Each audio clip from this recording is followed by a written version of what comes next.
beautiful daf ahead of us today.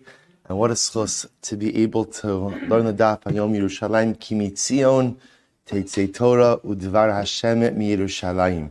We know that Chazal teach us that the shefa of Torah, the energy of Torah, it comes down from Shamayim through Yerushalayim, and then it spreads out to the rest of the world from there. That's why, because you ever think about it, what do you mean Kimi Tzion Teitzei Torah Udvar Hashem Mi Yerushalayim? What do you mean? Why only Mitzion? Torah comes from everywhere. We learn Torah here, Baruch Hashem, every single day. Again, we're in Galus, we're in Baltimore, we learn Torah every day. What do you mean, Ki Mitzion Teitzei Torah? Because the energy of Torah comes down from Shamayim through Yerushalayim and is then dispersed to Arba Kanfos Haaretz, to the four corners of the world. And I will say, the schus that we have, therefore, is every piece of Torah that we learn is really Torah Eretz Yisrael.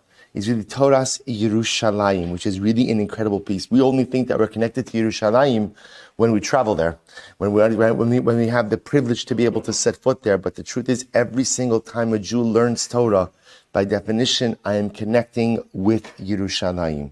And the fact that on this day we get to celebrate the reunification of Yerushalayim, we get to celebrate first of all, the Yad Hashem, the incredible divine providence that allowed Yerushalayim once again to be under Jewish control, the incredible Mesiras Nefesh, self-sacrifice, that allowed Yerushalayim to be under Jewish control. It's a nes nigla. That's why we say halal. It's a nes nigla. It's an absolute, unequivocal miracle. And I will say there are miracles all around us every day, but there are some miracles that are wonderful for us as individuals, and some miracles which forever change the trajectory of the Jewish people. And the truth is, the reunification of Yerushalayim was one of those that fits into the latter categories. A nes, a miracle that we know Baruch Hashem brings us a number of steps closer to Mashiach and Emir Hashem to the incredible Geula. So on this day, we thank HaKadosh Baruch Hu for giving us a beautiful Eretz Yisrael, a beautiful Yerushalayim. We thank HaKadosh Baruch Hu for the fact that every single time we are Zocha to learn Torah, we are Zocha to connect to the Torah of Tzion, to the Torah of Yerushalayim, and we hope that as we celebrate this great miracle on Yom Yerushalayim, that Emir Hashem HaKadosh Baruch Hu will see fit to bring the greatest miracle of Mashiach Imhera B'Yameinu. Amen. Let's say we thank our sponsors for this morning's shir. We thank the Ehrenfeld Mishpacha for dedicating all the Shir and Drushos this month in memory of Yona's grandfather Yosef ben Shmuel Aron, Benjamin and Elys Wohl for dedicating the Shiurim this month in memory of Moshe Chaim ben Tzvi Hirsch. We hope that on the merit of our Talmud Torah, all of the neshamas will have an aliyah and the families in a cham. And I will say with that, let us begin. The beautiful, beautiful daf ahead of us today. I want to thank Ruvain Venik for giving shir here at the shul yesterday. So I will say today's daf is Pei Gimel, 83. And we are picking up. We're going to pick up Emir Hashem, the last two words of Pei Beis Amud Beis, going on to Pei Gimel. Amar Rav. So Rav says as follows. So I will say, remember again, towards the end of yesterday's daf, we looped back into the topic of androgynous, right? And the status of androgynous. And I will say, I think we would all agree, one of the most shocking revelations, shocking Daf Yomi revelations, right? Over the last couple of days, is I've gone through my whole life thinking, well, not my whole life, for the last 7.5 years since we last did this Daf, right? But a good chunk of my life, right? Thinking about the fact that everyone agrees that androgynous is suffix zachar, suffix nekeva. And now we're suddenly being reintroduced to the idea that no, there is a school of thought who see androgynous as vadai zachar. And in fact, that view is really codified in our Mishnah, because the Mishnah itself seems to indicate that halacha l'maisa, an androgynous is l'chatchila permitted to go and marry a woman. And v'haraya, if a man tries to marry an androgynous, that is an isidaraisa mishkav zachar. So ultimately, we see this brand new school of thought. So the Gemara goes weiter. Amarav, lessa lemasnisin mikamei beraisa, top of Pei Gimel. So we'll say, listen to this. So comes along Rav, and Rav says the Mishnah is kind of set aside in the face of the Braisa. Now I will say, just so we didn't do the Braisa yet, but what's the Mishnah? The Mishnah we're referring to over here is Rabbi Yossi's opinion, where he says that if an androgynous Kohen marries a Bas Yisrael, he entitles her to eat Truma. Which essentially says, therefore, that an androgynous is a man, and therefore his kiddushin, his marriage, is a valid marriage, and he entitles his wife to go ahead and eat Truma. So Rav comes along and says, by the way, the Mishnah is set aside in the face of a brisa. There's a brisa that contradicts the Mishnah, and the brisa is going to be considered to be more authoritative. Okay, what's the brisa? Here we go. The sign Rabbi Yossi Omer, androgynous beria bifnei atzmahu. An androgynous, Rabbi Yossi says, an androgynous is its own entity. It's not a man, it's not a woman, it's in its own beria. And the Chachamim have never determined whether or not the androgynous is a zachar or in the keva. So we'll say, so look what's happened. The brisa contradicts the Mishnah, right? Because Rabbi Yossi in the Mishnah says that an androgynous is what? Is what? Zachar, is a man. The brisa comes along and says an androgynous is what? Safek. So therefore Rav comes along and says the brisa is more authoritative than the Mishnah, and the brisa sets aside the Mishnah. The Gemara says, okay, Adarabba, why do you say that? I guess it's just the opposite. Less brisa mikame mas nisin. 1 second. That's not how this works. I will say, remember again, a brisa and a Mishnah are both Mishnah teachings. Where lies the difference between a brisa and a Mishnah? A Mishnah was incorporated by Rabbi Yehuda Hanasi to be part of the body of Torah Shebal Peh. A brisa was not, which by definition means a Mishnah is almost always more authoritative than a brisa. So if you have a contradiction between a Mishnah and a brisa, which one should win? Which one should win? The Mishnah. So the Gemara says, so the Gemara says, I'll tell you why. Mideshafke Rabbi Yossi lebarsuge shmamina haderbe. Rabbi said, this is actually very interesting. So what was Rav picking up on? See, Rabbi say, if you go back to the our Mishnah over here, the Mishnah quoted that Rabbi Yossi was saying this in conjunction with Rabbi Shimon. Right? It was Rabbi Yossi and Rabbi Shimon hold that if an androgynous marries, an androgynous Kohen marries a Bas Yisrael, he entitles her to eat truma. So you have two of them, right? In the brisa, it was just Rabbi Yossi. So Rabbi say, how do you, and again, obviously, in the Mishnah, you have Rabbi Yossi and Rabbi Shimon saying, an androgynous Kohen who marries a Bas Yisrael entitles her to eat truma, which is Rabbi Yossi and Rabbi Shimon saying that androgynous is a man. In the brisa, you have Rabbi Yossi saying an androgynous is safek. Yet it's Rabbi Yossi by himself without Rabbi Shimon. So Rav essentially does, it's almost like, forensic brisa analysis over here. And he says, well, what happened? Rabbi Yossi went out on his own. And the fact that he broke ranks with Rabbi Shimon indicates to us that ultimately, again, he's formulating a new position. So in Rav's view, the Mishnah represents Rabbi Yossi's old position, and the brisa represents Rabbi Yossi's new position. And therefore, Rav says that the brisa is going to carry more weight than the Mishnah.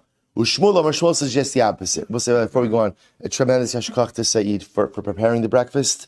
Mamish always taking of time to I'm sorry? You know what? Eretz Yisrael nicknames be Yisurin, right? You can't, right? So Mamish, if this is our Yisurin, that there's no bagels, good, Baruch Hashem.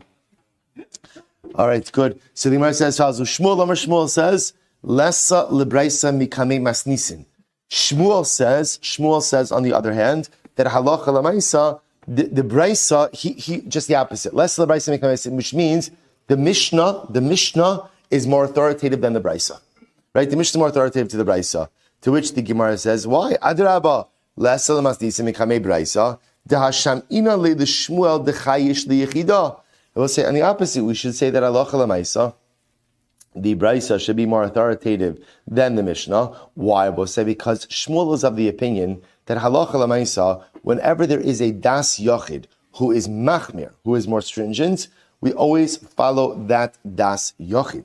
So Rabbi says, so therefore, again, remember, the brisa represents a greater chumrah, because calling the androgynous a safek, remember again, whenever you have safek, that means you have to go the chumrah in any particular scenario. To which the Gemara says, you're right, but hani mili kilomis akra masnisin. That's true, that ultimately Shmuel will heed a solitary opinion, a das yochid, when he's more machmir. But Rabbi say that's in a case where you don't have a brisa uprooting a Mishnah. Aval kimis akra masnisin lo chayish. But Rabbi say halacha lemaisa, when you have a brisa that contradicts a Mishnah, almost always the Mishnah is going to win out over the brisa. So I will say, again, I'll point out over here something very interesting. We know that we actually paskin like this brisa. But I will say, I want to point out, it's not because we're choosing the brisa over the Mishnah.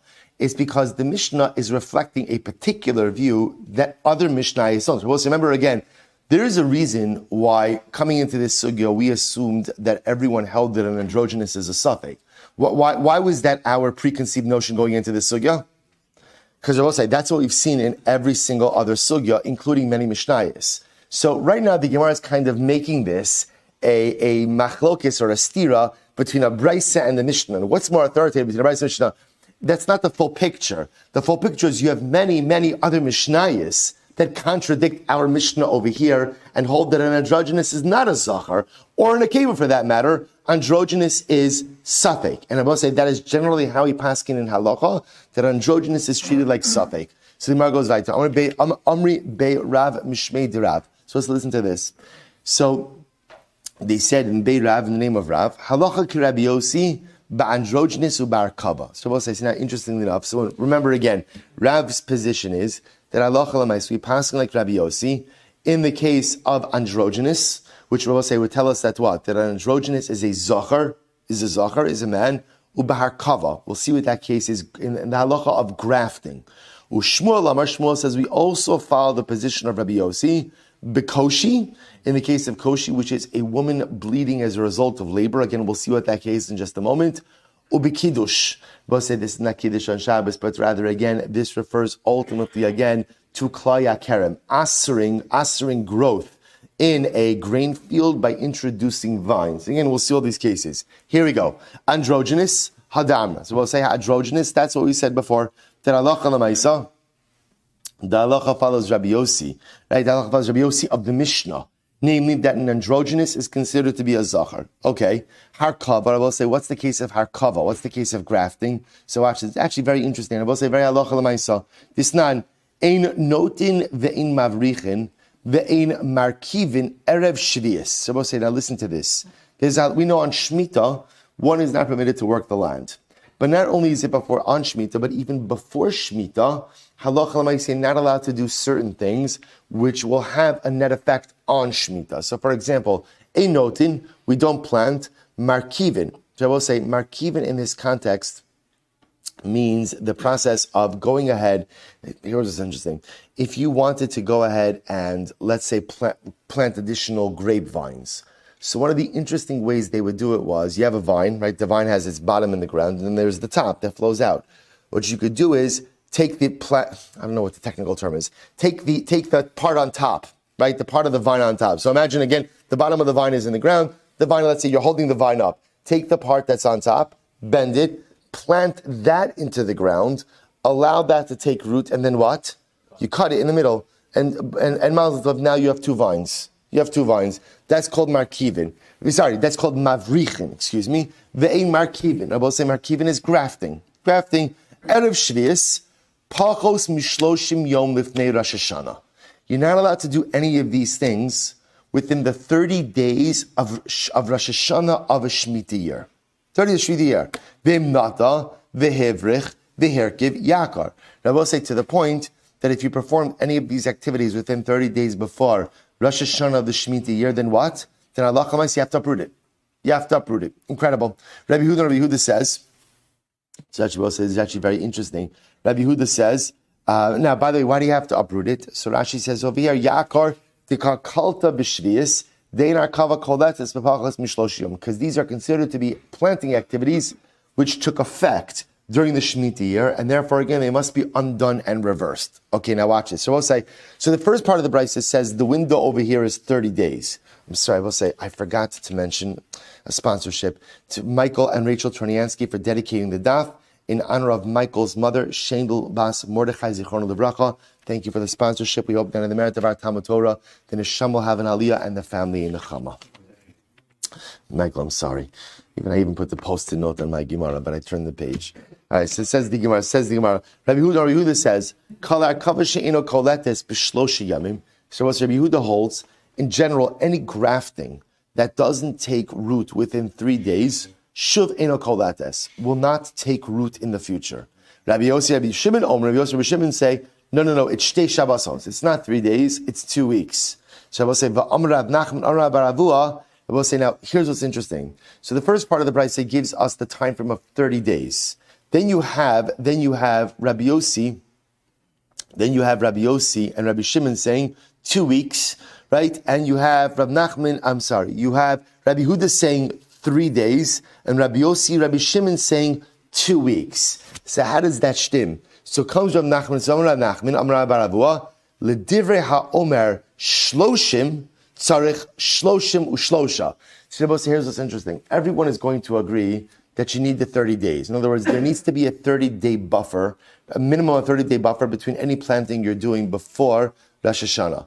The machlokes over here is Rosh Hashanah of Shemitah year. The machlokes is, do you have to add on extra time to that? So, for example, the Gemara says, according to the opinion who says 3 days, that's Rabbi Yehuda, in order to plant something before Rosh Hashanah of Shemitah year, you're going to have to plant 33 days before. L'divrei ha'omer shlosha, l'divrei ha'omer shtei shabbosos, tzarich shtei shabbosos u'shloshim. And according to the opinion who says 2 weeks, that's Rabbi Yossi and Rabbi Shimon. They're going to say it's the 30 days plus 2 weeks. And therefore, again, Abba say, Rab was saying that halacha follows Rabbi Yossi in this case. Shmuel Aron b'koshi v'kiddush. Shmuel says that halacha also follows Rabbi Yossi in the case of koshi and kiddush. So Rabbi say, so therefore, again, so case number one, where we're saying that halacha follows Rabbi Yossi is by androgynous. Namely, that what, according to Rabbi Yossi, Rav's position is, like Rabbi Yossi, androgynous is a zachar. Case number two, where you pass like Rabbi Yossi, is by Shemitah, which tells you that what? If you want to plant something before the Shemitah, before the Shemitah year, how far in advance do you have to plant it? 30 days plus an additional 2 weeks, right? So 30 days and 2 weeks, 44 days, right? 44 days before the Shemitah year is the last time that you could plant something in the ground. Okay. Shmuel comes along and says, there are 2 more cases that we also go paskin like Rabbi Yossi. What are those 2 cases? Shmuel Amar b'koshi v'kiddush. So we'll say, what's the case of koshi? Very interesting. This nan, kamaye kishuyah. So we'll say, listen to this, without getting into all the technicalities over here. The issue at play is as follows. A woman, we know, could become, in halacha, there's essentially like in a 7-11 model, which is that for 7 days, a woman is a nida, and then any bleeding after those 11 days technically makes her a zava. We know that if a woman bleeds consecutively for 3 days, she becomes a zava gedola, in which case, again, that she's going to require shiva nekim, 7 clean days, and a whole other process. The interesting part is as follows. Let's say a woman is pregnant, and ultimately, again, she begins to bleed at points in time during her pregnancy. So we'll say, if bleeding is a result of labor, then ultimately that bleeding is dam leida, and it will not make her dam leida. Blood that a woman has from childbirth has a totally separate halacha, but she doesn't become a zava. So bleeding as a result, ultimately, of labor doesn't make her a zava. But bleeding that's not a result of labor can go ahead and make her a zava. So the Gemara deals with the following shaila, which is, how far before childbirth can you go ahead and attribute bleeding to labor? That's the shaila. And I will say it's a very important issue in halacha, because again, if it's labor blood, then ultimately, again, she doesn't become a zava. If it's not labor blood, she could become a zava. So the Gemara says, Kamiye kishu yaha. So ultimately, again, I will say kishu in this case, kishu means her labor. So how long before childbirth can we attribute her bleeding to labor bleeding? Right? Meir says, O arba'im o chamishim yom. Wow. And Meir says even 40 or 50 days before childbirth, we could attribute it to labor bleeding. Rabbi Yehuda says, Daya chadsha, a month. So which is interesting. So once she gets into the 9th month, we could attribute bleeding that she has in the 9th month to labor bleeding. Rabbi Shimon Omrim, Ein kishri yoser mishtei shabbosos. No. Labor bleeding is only within the 2 weeks prior to birth. So by the way, it's also interesting that you see there's this Rabbi Yossi, Rabbi Shimon, right, partnership going through all of these brises as well. So therefore, again, Rav says, or Shmuel says, that the halacha follows Rabbi Yossi in this case as well. So namely, any bleeding within 2 weeks prior to childbirth ultimately will be called labor bleeding, will not make her into a zava. but any bleeding before that ultimately can make her into a zava. What's the case of kiddush? So we'll say, interesting. Last case, what's the case of kiddush? Now listen to this. Let me just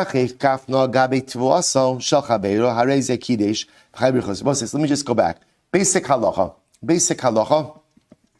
of klaya kerem, which is you're not allowed to plant wheat and grapevines in close proximity to each other. And if you do, and they grow together, the combined growth is going to be asr. Asr to the point of what do you have to do with it? Incinerate it. You have to destroy it. There's a little bit of an interesting wrinkle in this case, which is hamesachech gafano. So I take a vine, mesachech gafno. So I take my vine and I spread it over agabe tvuaso shel chavero, and I spread it over my friend's grain. Now, he's probably not going to be my friend for too much longer, right? But lamaisa, right? I go ahead and so what's here the case over here? I take my vine, spread it over my friend's grain. So what's the halacha? Harei zekidesh. I have effectively ruined his grain, because now again the combined growth of the vines and the grain creates klaya kerem. So now everything is going to be aser. The chayib ba'achriyu so divrei meir. Now obviously I've damaged my friend, so the grain is done. Right, the grain is going to have to be destroyed because it's aser. But lamaisa, I am chayiv now for monetary compensation. Look at Rashi. That's Rashi and Daf Kidesh Lashon Pen Dikdash Aser Tvas Chavero the chayiv l'shalim. So we'll say that's the halacha. I've ruined the grain of my friend, and I'm chayiv to go ahead and pay for it. We'll say, watch this. Rabbi Yosef Rabbi Shimon say Amud Beis.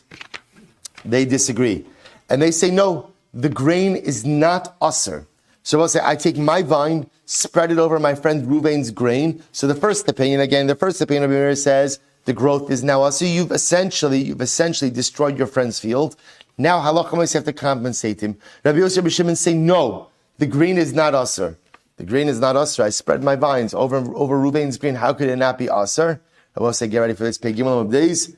Ein adam oser davar she'eno shalo. I will say a person can't aser something that does not belong to them. So again, the halacha of klaya kerem says, if I take my grain and I take my wheat, my vines, I could create a forbidden result. But lamaisa, I have no ability to forbid something that does not belong to them. So we have this principle throughout halacha. I'll give you a simple example. I get into a fight with someone, and so I will say, let's say again, I'm really angry at him. And you know what? This guy, call him Ruvain, he just bought himself a beautiful brand new car. And I know how I'm going to get him. I'll go over to the car and I say, I hereby worship this car as avodah zarah. We'll say, it sounds crazy, but sometimes people really do terrible things, right? Because they're angry at other people. Right? Now, we'll say, what's my chap? What's my chap? Avodah zarah is what? Aser bana. Aser bana. So I'm going to show him. I go to the driveway, prostrations, right? Sprinkling, I'm doing alazachen, right? Everything, right? I'm offering up, I'm shechting karbanos on the hood, right? Everything, right? I'm going to show this guy, I'm mamish worshiping his car as avodah zarah. And we'll say, so Ruvain comes out, and right? We'll say, what's the halacha? It doesn't work. It doesn't. In other words, I'm chayif worshiping avodah zarah, but lemaisa, I can't transform someone else's object into avodah zarah, right? Why? Ein adam oser davar she'eno shalo. You can't ask, which one would say makes sense. Otherwise, can you imagine? Let's say, can you imagine what would happen if people had the ability to ask? Now I want to be clear. There are cases where you could ask for things that belong to other people. We'll say, remember, for example, if I walk into your house, I go over to your chicken soup and I pour in a gallon of milk, right? No. We'll say, so there's a difference sometimes when it comes to status versus mitzias, right? So status, I can't change the status of someone else's object. If I introduce milk into your chicken soup, there's milk in your chicken soup. Whether I had the right to do it, not the right to do it, the mice said's there. But again, in a general sense, when it comes to status changes, you can't ask for something that doesn't belong to you. And I'll tell you, there's an incredible Musar Haskell in this as well. I will say, sometimes in life, I quoted this last night. We had a Daf Yomi on the other side of town. And I quoted this last night. Rav Kook says that the job of a person is to try to be a Baal Tshuva. Don't try to be a Tzaddik Gomer. just be a Baal Tshuva. Right? Don't try to be righteous, just try to be a Baal Tshuva. So I'll say, so it's interesting that sometimes in life we think, how could I become a Baal Tshuva? How could I become a Baal Tshuva? Look at all the terrible things I've done in life. Right? I've made so many mistakes, so many wrong turns. I've messed up and botched up so many things. How could I be a Baal Tshuva? And I will say the answer is in this Gemara. You wouldn't think it, but the answer is right here. Yevamos Pei Gimel Amud Beis. I will say, what's the answer? What's the opening statement of Tanya? The Baal Tanya writes that every single person has a neshama, right? And the neshama, the soul, is a chilek eloka mima'al mamish. The neshama is a piece of Hashem. It's a piece of Hashem. And the Ribono Shel Olam retains ownership over that neshama. He entrusts it to us. What do we say this morning when we woke up? Birchas HaTorah. Elokai, neshama shenasata bi TORAH.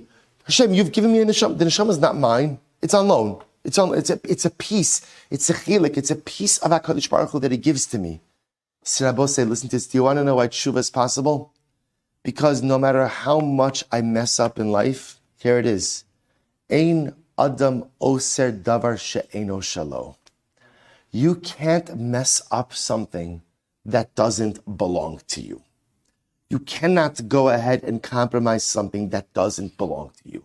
This is why, no matter how badly I mess up in life, tshuva is always possible. Because I will say, you can mess up your guf from here until who knows where, right? And you can even mess up your emotions, you can mess up your feelings, you can mess up your mind. But the one thing you can't tarnish, the one thing you cannot compromise is your neshama, for one simple reason. It belongs to the Ribono Shel Olam. And ein Adam oser davar she'eno shalo. And I will say, halacha l'maaseh, that's why tshuva is possible, that's why change is possible, that's why second, third, and 5,000 chances are possible, because we'll say at the end of the day, there's always that piece of me that remains unsullied, uncompromised, absolutely pure, because at the end of the day, it's not mine. And ein adam oser davar she'eno shelo. We'll say, perhaps one of the most inspirational lines in all of Shas, because it's this line, Rabbi say, that gives us the hope that tshuva is not only possible, but it's mamish realistic and within reach. Incredible. Ibaylahu. Both say back to androgynous. I don't want you to get nervous. We haven't left androgynous, right? I know people get nervous. We're back. Right? Ibaylahu. The androgynous Mali Amar Shmuel. Both say, what did Shmuel say in the case of androgynous? How did he paskin about androgynous? So both say, so therefore that's the list now of all cases in which he paskin like Rabbi Yossi. So what did Shmuel say when it came to androgynous? Tashma Amar Shmuel Ravanan Lessa Lebraisa Mikame Masnisin. What Shmuel said before. Shmuel, remember again, we had a machlokes, right? Rabbi Yossi in the Mishnah said that androgynous is a zachar. Rabbi Yossi in the Braisa said androgynous is a suffix. And Shmuel came along and said that the Mishnah is more authoritative than the Braisa. So it sounds like Shmuel holds like Rabbi Yossi, but like Rabbi Yossi in the Mishnah. That androgynous is a zachar. So the Gemara says, Harkava Mali Amar Shmuel. What does Shmuel say in the case of Harkava, right, by Shemitah? He'll say, what does he say in terms of the amount of time before Shemitah that you're not allowed to plant? Tashma Damar Shmuel Rabbanan, Tani K'man Damar Shlosha Ushloshim. Shmuel holds like the opinion who says 33, as Rabbi Huda. Right, Rabbi say, in order to plant before the Rosh Hashanah Shemitah, you have to plant a minimum of 33 days prior to Shemitah. Koshi Mali Amar. Rabbi say, what did Rav say in the case of Koshi? In other words, how long before a woman gives birth could we attribute bleeding to labor bleeding? Teku. Ultimately, again, that question we didn't answer. Kiddush Mali Amarav. What does Rav hold in the case of Kiddush? In other words, in the ability of someone to take their vine and spread it over their friend's grain. Does that go ahead and prohibit the grain or not? What did Rav say in that case? Amrav Yosef Tashma Amrav Huna Amarav Ein Halacha Rabbi Yossi. The halacha does Rabbi Yossi. Therefore, again, namely that ultimately, again, Rav holds Adam Oser Davar She'eno Shalo, that if I take my vine and spread it over my friend's grain, actually I go ahead and aser it. Amar le Abaye, my chazis the samchis aha, samich aha. Abaye says, ultimately, again, why are you relying on this particular version? Rely on the other version. The Amrav Acha Amarav, halacha Rabbi Yossi. So the Gemara says, Amri Beirav Manu, who is this Beirav? Rav Huna. It's Rav Huna. Rav Huna Amar Ein Halacha. Rav Huna was the one who said before That halacha doesn't follow Rabbi Yossi. Okay, so the Gemara says, so we'll say Rabbi Huda says. So we'll say, going back to the Mishnah for just a moment. So remember again, in the Mishnah, Rabbi Yehuda said, Tumtum shenikra v'nimtza zachar. Rabbi Yossi says, now we're transitioning back to tumtum. Remember again, tumtum, there's a membrane covering the sexual organs, and we're not sure what the gender of this person is. So Rabbi Yehuda said, tumtum shenikra. Even if you have a tumtum, and let's say the membrane was removed. So now you could see it's a zachar. V'nimtza zachar, it's a male, lo yachlotz. He still shouldn't do chalitza. Why? Mipnei shehu kisris. So I'll say this is actually very interesting. Rabbi Yehuda says that halacha l'maisa, a tumtum, even if it turns out that he's a man, is going to be a sris. Right? He's going to be sterile. And therefore, halacha l'maisa, there is no din of yibum / chalitza. Okay. So it says the Gemara, let's analyze. It says the Gemara, Rabbi Yehuda tumtum, Rabbi Ami. So listen to this. Rabbi Ami says, really? That a tumtum is always a sris? But my avili Rabbi Yehuda, the tumtum debiri, the asvua abe kurse, the ikra, the olid sheva benin. Listen to this. Rabbi Ami says, Rabbi Yehuda, what are you going to do with the tumtum of Biri? Biri was a place, right? There's the famous story of the tumtum of Biri. And what happened with him? They gave him surgery. The osi abe kurse, they put him on the surgical table, right? They put him there. They opened up the membrane. They found that he was a zachar. And Baruch Hashem, he had 7 kids. Rabbi Yehuda, what do you say to that? To which Rabbi Yehuda says, Amalei, Chazar al Banav. It's called 24. What is it? 24 and me? 24 and what's the genealogy test, right? Right? What was it? 23 and me. Good. Let's say, so Rabbi Yehuda says, you better check the ichus. That's what I say to that, right? I don't really want to get into this too much, but those kids are not his. Okay. Amalei Chazar al Banav. You probably should investigate where the kids are actually from. Tanya Rabbi Yehuda Omer, Tumtum lo yachlotz, Shema yikra v'nimtza sris chama.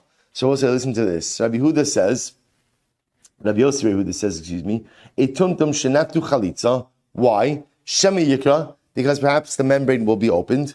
V'nimtza sris chama. And it turns out that it'll turn out that he's a sris chama, and therefore, to which the Gemara says, and therefore, again, say Allah says no chalitza. So atu called the mikra zachar havi. I don't understand. At the end of the day, is every single okay, we'll do Rashi afterwards. The Gemara says atu called the mikra zachar havi. I will say it sounds like over here that we take it for granted that if you open up the membrane, you're going to find that he's a zachar. Is every single tumtum become a zachar? The Gemara says, no, this is what it means to say. Shema yikra v'nimtzas in a keva. So we'll say the reason we don't want a tumtum doing chalitza is as follows. Number one, because first of all, a tumtum might be in a keva. Right? That's the one. We'll say, remember again, as opposed to the androgynous, who has both sets of sexual organs. And therefore, again, at least according to most opinions, we're not sure what to do with this. The tumtum is a specific gender.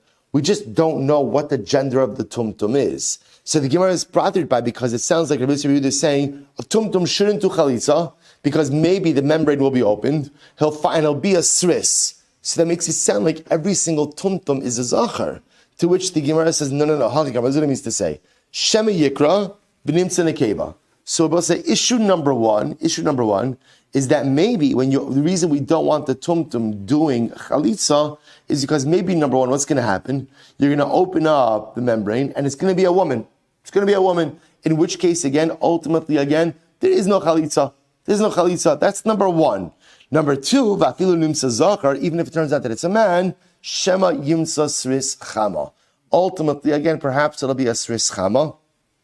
And therefore it'll be asr. I will say, by the way, I just want to point out, hopefully by tomorrow we'll have time to do this, but remember again, even this discussion of sris chama, sris ada. Remember again, sris chama means a person who was born like this.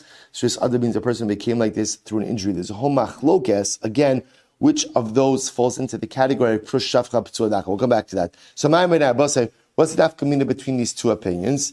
Interestingly enough, Amarava, lif sol b'makom achin. So I will say, nafkamina number one is, if this tumtum did chalitza, ultimately again the impact on the other brothers, v'lachlos shelo b'makom achin ikabenei, or to do chalitza where there are no other brothers. Rabbi say, take a look at Rashi for just a moment. Lif so b'makom achin, Rashi says, im yesh achin shleimim imo v'chalatz latidno. So Rabbi say, here's the case. Reuven dies, he leaves behind three brothers, or right, 3 siblings. Ruvain, Shimon, and Tumtum. Ruvain, Shimon, and Tumtum. So we'll say, now watch this. So Reuben and Shimon, bona fide males. So the Gemara says, now what happens? Reuben dies, left behind the widow, and now Tumtum does chalitza.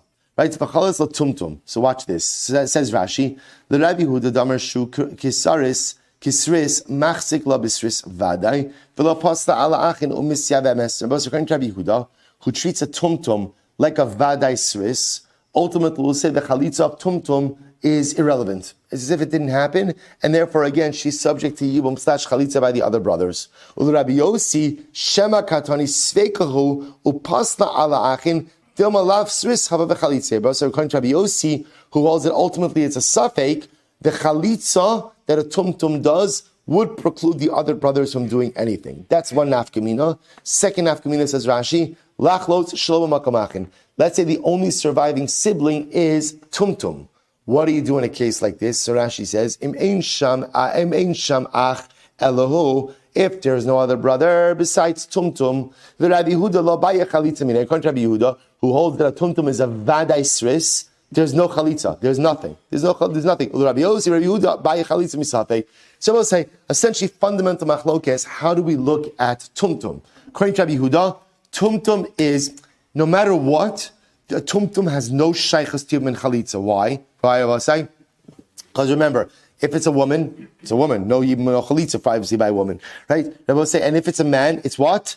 A vadai sris. That's Rabbi Yossi. According to Rabbi Yehuda, on the other hand, that's Rabbi Yehuda. Sorry. According to Rabbi Yossi, on the other hand, halacha lemaisa, Tumtum is safek ish, safek isha, but lemaisa, if it's an ish, it may not be a sris. That's the fundamental machlok. It's most incredible. Amar Rav Shmuel bar Yehuda, Amar Rabbi Abba, Achod Rabbi Yehuda bar Zavdi, Amar Rabbi Yehuda, Amar Rav Androgynous, Chayiv alav skila mishtei makomos. So we'll say this was the end of yesterday's daf. So we'll say if a person has bia, a man has bia with an androgynous. So we'll say, remember again, we're going back and forth over here. So an androgynous, right, has both male and female reproductive organs. So I will say, here's the interesting case. So all of these opinions, the name of Rav, androgynous. If a man has relations with an androgynous, whether he has relations with the androgynous, right, shelo kedarka, anally, or vaginally, ultimately, again, he'll be chayiv for mishkav zachar. I will say, so again, here's what's interesting. Again, however he has bia with the androgynous, ultimately, again, he's going to be chayiv. Skila. Now, what do you chayiv skila for? I will say, this is going with the opinion that how do we look at an androgynous? As a man.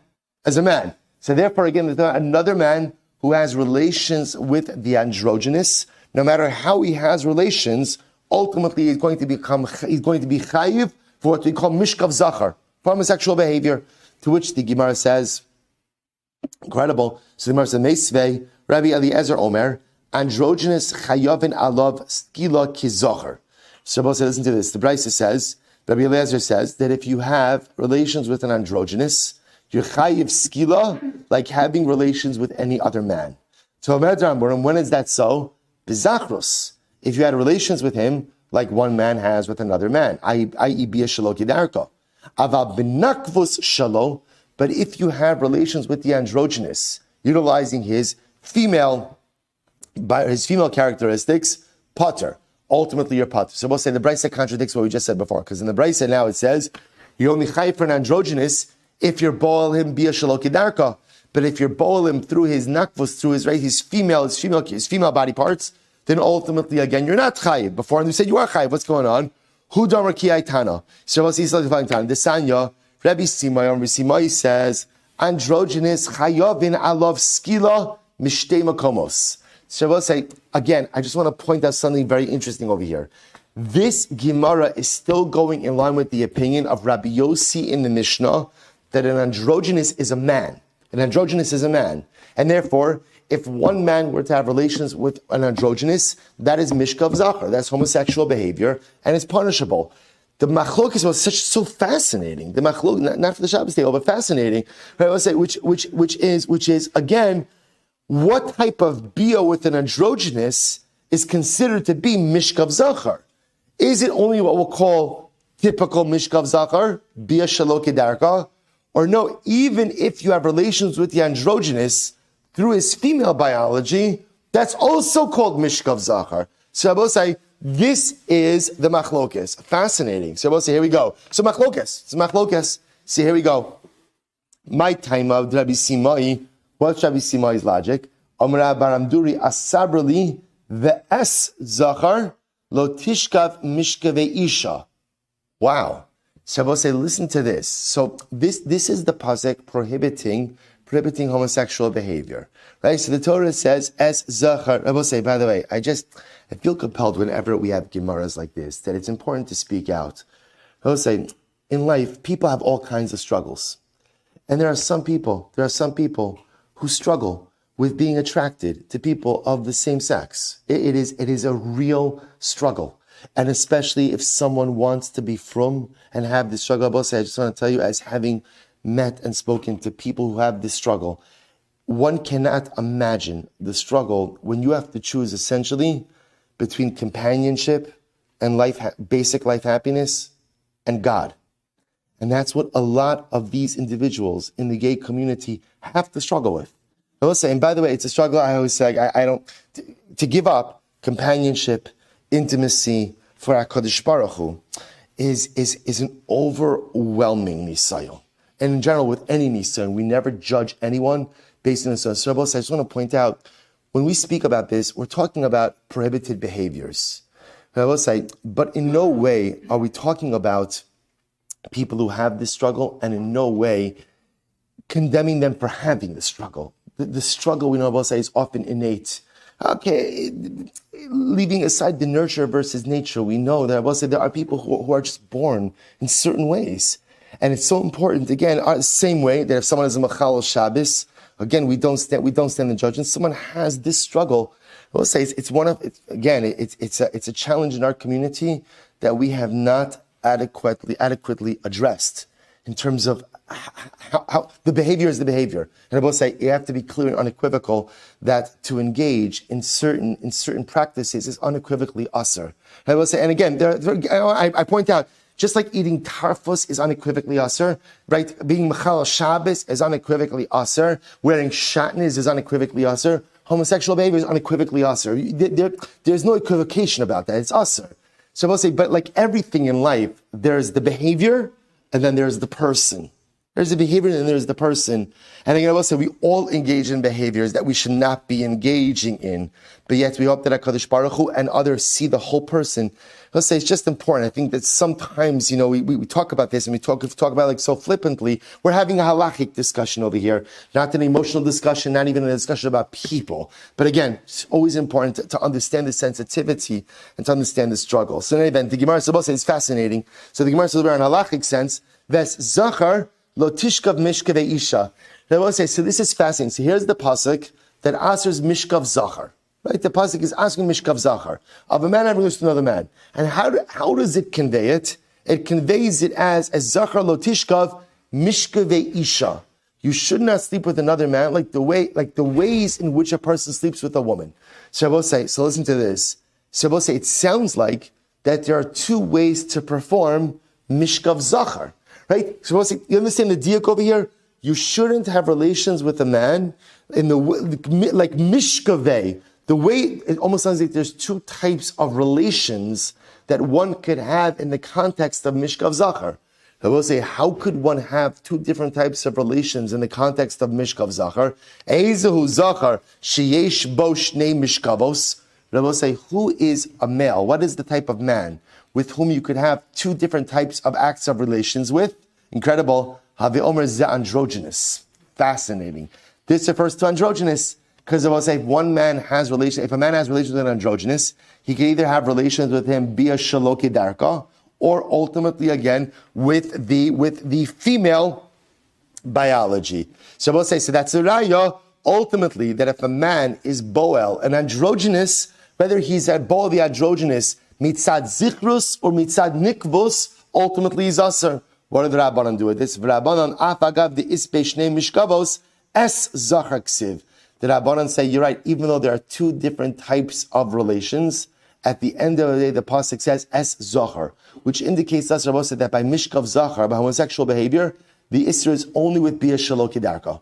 And therefore, again, according to the Rabbanon, if a man were to have relations with the androgynous through her nikvus, right, through its nikvus, through its female characteristics, that would not be an Isra Mishkaveh Isha. V'Rabbanon, Zachar Greda Minalahu. I will say, ultimately, again, where did Rabbanon learn just the basic Isser? Ultimately, again, of Mishkav Zachar, right? Just one man with another man. Me'isha. So the Gemara says, actually, if you look at the Bach says over here, Rabbanon in Osbeis, Rabbanon Zachar Greda Minalei, Me Ve'es Isha, Shaloki, so Me Ve'es Isha, that's from the extra Ve'es. Bisha Shaloki Darka Minalei. I will say, how do we know that Bia Shaloki Darka ultimately is a valid form of Bia by an Isha? Ultimately, again, Me Ve'isha. We'll say we learn it out from the elongated form of the word of V'isha. All right, we'll stop over here for today. We'll pick up with, actually, no, we have another few moments. Let's just go another few moments. Amar of Shizmi, Amar of Chista. Lo lekal Amar Rabbi Lazar. Let me actually just begin this. Once you start androgynous, it's hard to stop, right? So I'll say, so ultimately, again, so we'll say, I'm sorry?